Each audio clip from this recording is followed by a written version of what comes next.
I've also been asked some questions about what are the yin and yang qualities. What are these character and behaviors that are influenced by yin and yang, and do they look or feel the same in women as they are in men? There's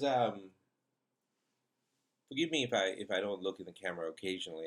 I'm actually sitting in my study in Varna, Bulgaria, and looking out at the Black Sea. It's gorgeous and it's beautiful, and really I want to be there. So you know what? The next set of recordings might just be by the sea. In fact, I'll do that. But since I started reading this question, let me go ahead and answer this. Mm, what are the masculine aspects of yang and the feminine aspects of yin? Um, Again, don't get upset when I start to talk in generalizations, because this is what society has fed us with, generalizations. When you come to the seminar, we'll tear these distinctions apart and we'll start working with them backwards. We'll reverse engineer what society has engineered for us. How's that? Um, the masculine aspects of yang as opposed to yin, I took the trouble to actually put a list together, has to do with the way in which thinking is done. You know, male, yang, thinking. Female, feeling.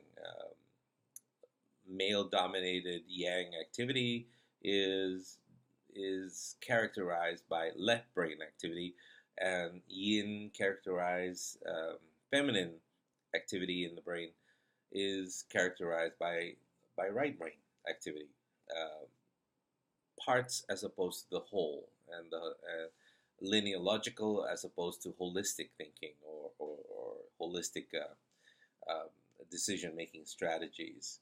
Um, there's also the ego-centered consciousness that tends to characterize yang qualities, as opposed to the spirit-centered consciousness that makes us who we are and makes us feel connected to our surroundings, if not connected to things of beauty around us as well.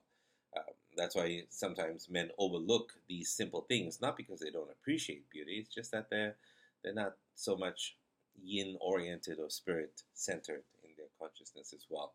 Um, Pessimistic outlook tends to be the outlook for most males as well, as opposed to optimistic outlook, because the nature of the outlook, the nature of the way in which we view the world, um, when you are linear logical, you tend to look for what could possibly go wrong.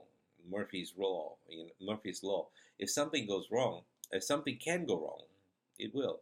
That sort of thing. So you make allowances, you make strategic balance points, and so on and so forth. So in some situations, depending if you're a CEO of a company, male or female, you may need to be pessimistic in your outlook as well. You know, prevention is always better than cure. Prophylactic action as opposed to reaction and adaptation to something that might happen. In other words, fire prevention as opposed to firefighting all the time. And that might be very useful in some cases as well. There is also a conservative nature to the male aspect, in which they are following certain rules and behaviors and societal norms, as opposed to the more exploratory liberal views of the yin nature.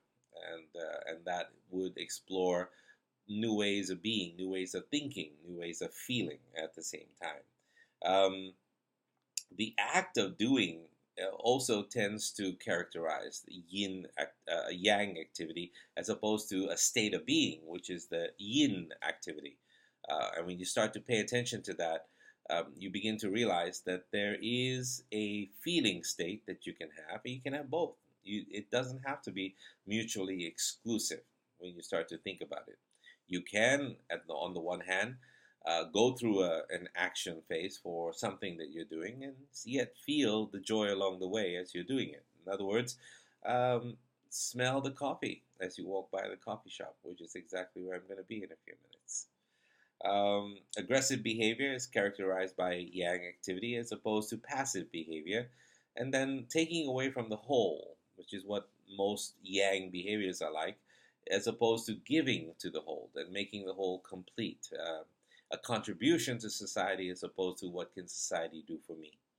That sort of thinking is characterized by great men and great women at the same time. JFK was a good example of that. Ask not what your country can do for you, but what you can do for your country. And delivering to the whole as opposed to taking, like most people expect, oh, the country needs to look after me, etc., etc., etc., because I'm a citizen of this, that, and the other thing. Now, the color black, strangely enough, is associated with the black energy, the yin yang energy, and the color white is always and not just white but all colors associated with yin energy. Believe it or not, because when you take a look at the spectrum and you take a look at light itself, the ancients, and we're talking about hundreds of thousands of years ago, knew exactly what to say, because when you talk about white, you're not talking about the absence of light. You're talking about the entire rainbow coming together. And when that entire rainbow comes together, its expression, the rainbow colors, is white. Believe it or not, it's contained within the white. At the same time, I wanted to talk about one or two important things.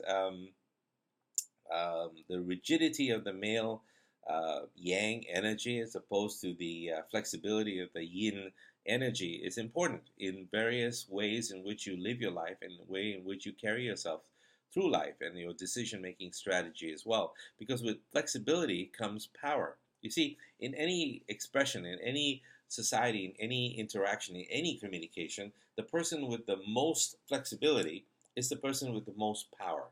And when you realize that, you begin to realize that you need to understand a little bit more about the interaction between male and female, between yin and yang. That's what it's all about. So don't let the oriental words yin yang mm, throw you off a little bit. We're not talking about mystical stuff. We're talking about how you have grown up as a child in every society and how you are, facing the challenges ahead of you and what you can do with all of this deep knowledge within you.